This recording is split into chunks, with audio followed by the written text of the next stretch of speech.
Siap, Gih? Hari ini aku mau ajak kalian ke suatu tempat yang seru banget. Kemana, hayo? Kita akan ke pabrik pengolahan makanan dan minuman terkenal di dunia.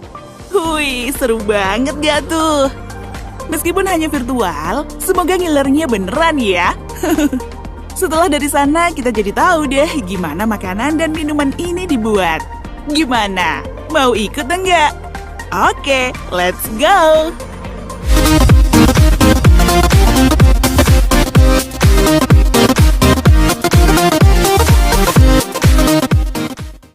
Cara makannya sih cuma diputar, dijilat, dicelupin. Tapi apa cara buatnya juga sesimpel itu? Oh, tentu tidak. Mula-mula, beberapa bahan seperti gula, 2 jenis kakao, garam, dan minyak canola diaduk dalam sebuah mesin. Lalu ditambahin air sampai coklatnya mendidih kayak gini. Baru deh dimasukin es agar suhunya lebih dingin. Lalu tepung agar adonan bisa dibentuk. Sebelum dicetak, tambahin ragi dan coklat dulu. Oke, adonan selesai. Selanjutnya masuk ke mesin pencetak. Dipanggang hingga kering, ditambahkan krim, lalu ditutup dengan potongan Oreo di atasnya. Terakhir, dimasukkan ke nampan plastik untuk dikemas. Udah siap diputar, dijilat, dicelupin tuh. Kalian pecinta makanan manis tentu mengenal Kit Kat. Cemilan coklat produksi perusahaan New York, Inggris yang telah diakuisisi oleh Nestle. Nah, tangki besar yang kalian lihat ini berisi coklat dan coklat putih. Untuk membuat waffle ada ruang khususnya loh. Setelah itu dipanggang dan dipotong menjadi beberapa bagian. Bagian atas waffle yang udah jadi dilelehin coklat. Lalu dibentuk seperti Kit Kat yang biasa kita makan. Tahap akhir adalah pengemasan dan pengepakan. Hingga semuanya selesai, robot akan mengatur kardus-kardus ini sebelum dikirim ke pasaran. Selanjutnya, ada musuh para mama saat di minimarket. Kalian tahu apa? Benar sekali, Kinder Joy. Ternyata di pabriknya terdapat beberapa peralatan, tempat adonan, dan wadah. Tapi proses pembuatan adonan ya jadi rahasia perusahaan loh ya. Nah, kalau yang kita lihat ini adonan coklat dan permen yang siap dicetak berbentuk setengah telur. Lalu ditumpahkan coklat cair, tapi dibuang sebagian untuk membuat rongga seperti ini. Lapisan coklat putihnya juga dibuat dengan cara yang sama, Kak.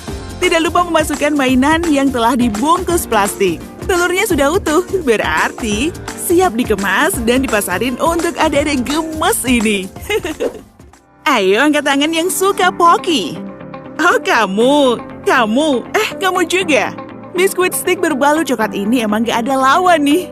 Coklatnya yang manis berpadu dengan biskuit yang renyah. Mesin besar dengan teknologi terbaru ini digunakan untuk mencampur tepung dengan bahan lain hingga membentuk adonan. Lalu dicetak memanjang dengan ketebalan 3 mm. Kemudian dipanggang selama 5 menit di mesin conveyor. Setelah biskuitnya matang, baru deh mesin ini membuat coklat pelapisnya. Biji kakao digiling hingga halus lalu dilelehin kayak gini. By the way, pabrik Liko tidak hanya menggunakan biji kakao dari Jepang aja loh, tapi telah diseleksi dari seluruh dunia. Wih, pantesan nikmat lah ya. Siapa sih yang gak mengenal Coca-Cola? Siapa hayo? Siapa? Minuman berkarbonasi asal Amerika Serikat ini hits banget kan ya? Jadi proses produksinya diawali dengan mencampurkan air yang telah disterilkan, gula yang diproses dengan konsentrasi tertentu, dan perasa tambahan. Selanjutnya, gas karbon dioksida dialirkan melalui pipa-pipa kecil seperti ini. Setelah semuanya selesai, baru deh dituang ke botol yang telah disterilkan dan diberi label merek. Setelah itu ditutup, dicek, dan dikemas melalui beberapa tahap. Nggak suka nggak like dengan minuman berkarbonasi? Tapi kalau susu ultra gimana? Produk satu ini berasal dari peternakan yang dibawa ke pabrik dalam suhu 4 derajat Celcius.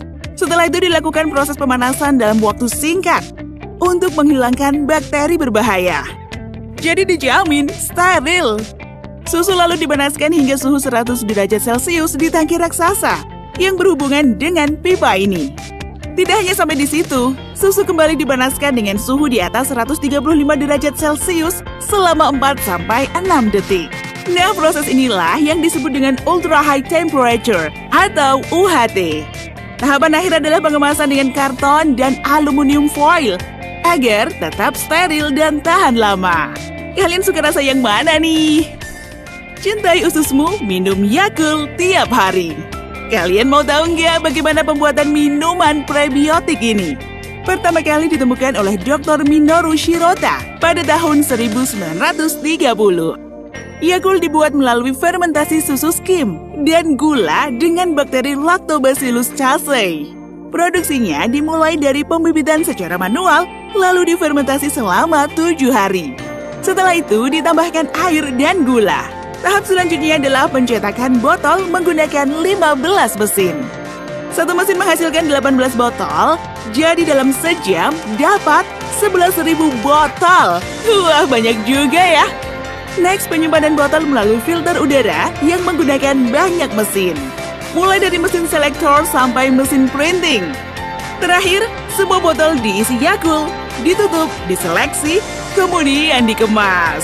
Tapi sebelum dipasarkan, disimpan dalam ruang pendingin dulu nih. Wah, kalau produk satu ini sih cocok banget dinikmati kalau lagi terik kayak gini. Apalagi kalau bukan ice cream. Prosesnya diawali dengan pembuatan adonan dan coklat kayak gini. Nah, di mesin inilah adonan akan ditusuk satu-satu lalu dipotong. Stik berisi es krim lalu berjalan di mesin dengan suhu dingin agar tetap beku. Setelah itu, dicelupin deh ke coklat cair bertabur choco chips. Lalu dikemas dan siap untuk mengisi kulkas kalian. Berikutnya mari kita sambut sang penyelamat kita semua. Mie instan. Tapi ternyata proses produksinya agak seinstan cara masaknya loh. Pertama harus melalui pencampuran tepung dan air di mesin ini dulu. Untuk dapetin adonan yang pas, kadar airnya harus berkisar 32-34%.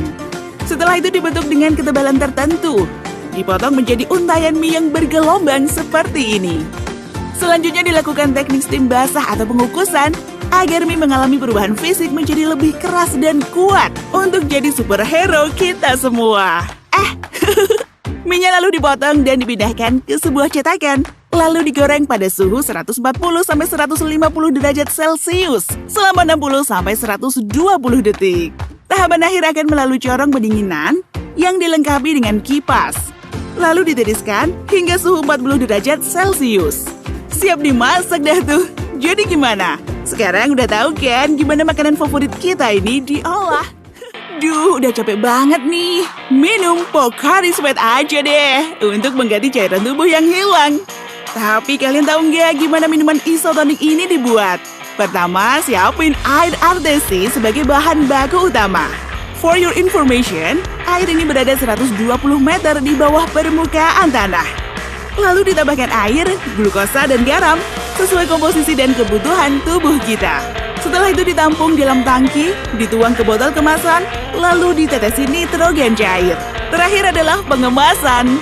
Botol diberi penutup, ditempeli label dan kode produksi, baru deh dimasukin ke dalam kardus melalui mesin. Wah, jadi seger lagi nih. 10 pabrik produk makanan dan minuman terkenal udah kita kunjungi. Jadi mana nih yang membuat kalian bergumam? Oh, jadi gitu. Sampai jumpa di video selanjutnya ya.